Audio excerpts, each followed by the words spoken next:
Hi, this is Russ Jeffers from mobileburn.com and androidauthority.com, and here I've got the HTC Wildfire. You can see there, this is a pre-production unit, so obviously the box is just blank, so some of the contents of the box may vary slightly. As you can see, first of all on top we've got the Wildfire itself. A pretty handsome looking device, looks like a couple of HTC's previous Android devices. I've just bring in, I've got a HTC Desire here. You can see they're quite similar from the front, and the rear of the Wildfire looks a bit like the HD2 with this different center panel here. We'll come to that a bit more in a minute. Just have a look what we've got in the box first of all. Firstly, we've got the UK power adapter plug. As you can see, there's no part on the back. That's because it plugs into this part, which is the main part of the adapter. It seems to be come with all the latest HTC phones, this type of adapter, compared to their old square sort of brick type adapter. And as you see, that just plugs straight into there, and then you just twist, and that forms a plug. As you can see, it's a USB style plug as well, so literally what you do is plug that into the wall, get your USB cable out, which can also be used for connected to a computer obviously, and you just stick one end in the bottom of the plug there, like that, and the other end here can go straight into the side of the phone. You can see there's a micro USB port on the side there, and that just plugs straight in like that to charge. Easy peasy. Lastly, we've got the headset. You can see a pretty plasticky headset that would fall out of my ears personally. I'm not sure about yours. We do have a inline remote though, by the looks of it. Yep, there's a button on there for answering calls and ending calls and stuff like that. And on the back we've just got a microphone there, as you can see. 3.5mm headphone port as well, so you can use your own headphones if you wish. And that just plugs straight in on the top there. Also get some little earbuds as well, just to help them fit in your ears a bit better, and a little tie clip for clipping it onto your top.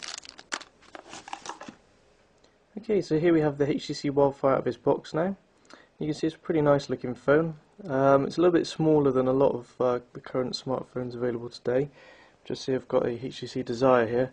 You can see it's a good sort of half-inch smaller than that at the top. About the same width though, not much in it, and about the same thickness as well. Also got, just to compare, a G1 as well, T-Mobile G1, and again it's quite a lot shorter at the top. It's a bit narrower than the G1, and I think about the same width as well, maybe slightly wider than the G1. As you can notice as well, the screen size is the same as the G1. It's a 3.2 inch capacitive touchscreen this time, unlike the HTC Tattoo, which was a resistive screen. So that's 3.2 inch capacitive. It's not an AMOLED screen, it's just a normal LCD screen. And unfortunately it's QVGA resolution. That's probably the worst part of the whole phone, to be honest, is the QVGA resolution of the screen. It doesn't look anywhere near as good after coming from the Desire, obviously with its WVGA screen, so you can really tell the difference with the low resolution. Along the bottom here, along the bottom of the screen, we've got 4 touch sensitive keys. The usual home button, menu key, back button, and also the search key. I've also got an optical joypad, same as on the Desire. A little button around it, that sort of circular silver piece there is a button. Above the screen we've got the earpiece, and either side of the HTC logo in this black bit there's some notification LED I think over this side, and then a light sensor and a proximity sensor as well up there.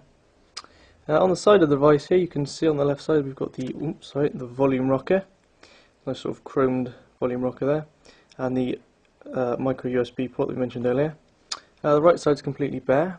And on the top we've got the 3.5mm headphone port, the power button for turning the screen on and off, or shutting the device on and off altogether, and this little nail indentation for removing the back cover. And on the bottom we've just got this little lanyard fixing. If you want to fix a little charm or a lanyard to your phone you can do so there, and a little pin hole there for the microphone. On the back it just says here with HTC Sense, so you know it's got it. A big HTC logo, again chrome to match the volume rocker on the side there. And the device is 5-megapixel autofocus camera, so it's pretty good to see a 5-megapixel camera on a cheaper sort of lower end device like this, and an LED flash as well, so the same camera as a Desire. And next to that we've got this little hole for the loudspeaker there. Okay, so I'm just going to remove the back cover so we can see the battery and the SIM card slot.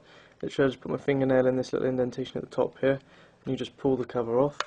It sort of latches onto the front as well, as you can see. You can sort of slides in and sort of hooks in there. As you can see, we've got the battery is the main part of the back here. That's a 1300 milliamp hour battery, so if you sort of use it quite sparingly, you can get 2 days out of it. Maybe a bit longer if you use your phone not very much at all. We've got the 5 megapixel camera, you can see all now uncovered up here. The SIM card slot, and also a micro SD card slot on the side there. Maybe able to see micro SD. Ours doesn't come with a card, but I would imagine that probably the final units would come with maybe a 2 or 4 gigabyte card, depending on the carrier, etc. Okay, so we've now powered up the HTC Wildfire.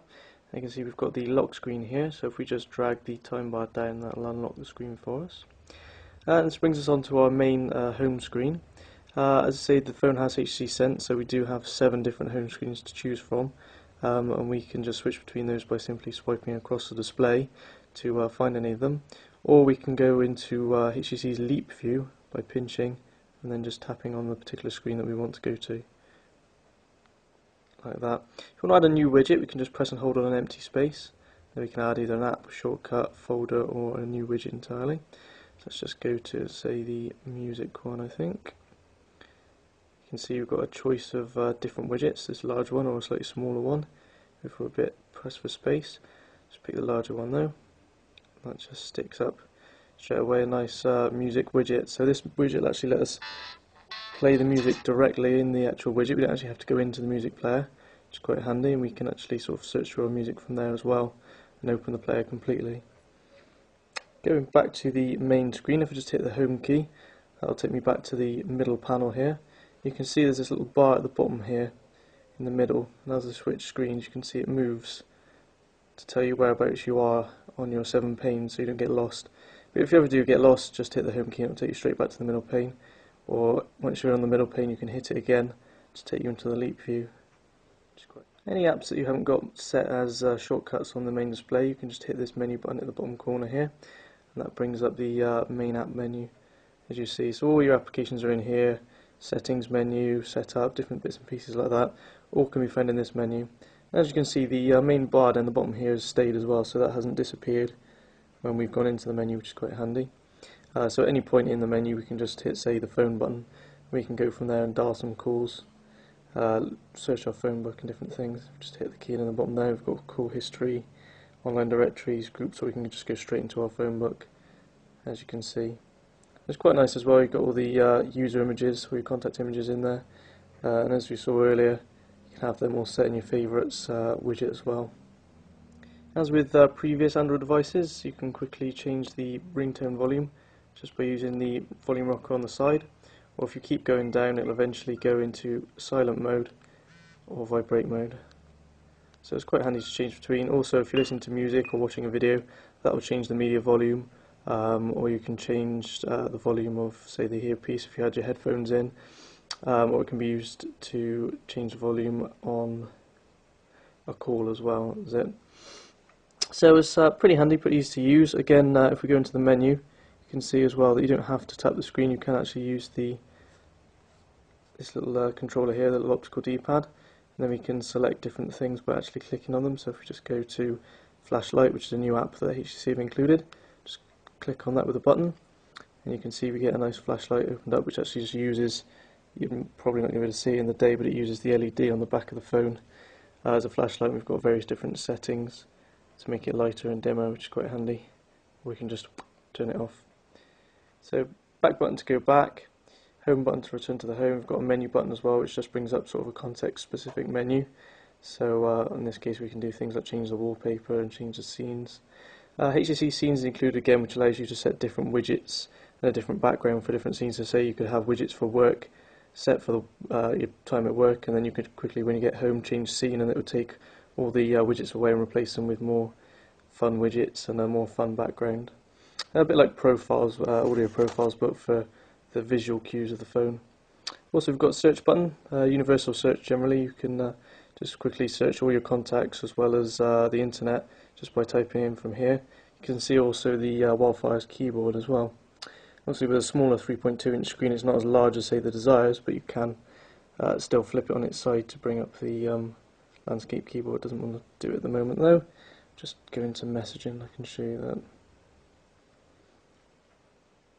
So I've just typed a new message. You can see, flip it on the side, and we've got a landscape keyboard there, slightly larger than before.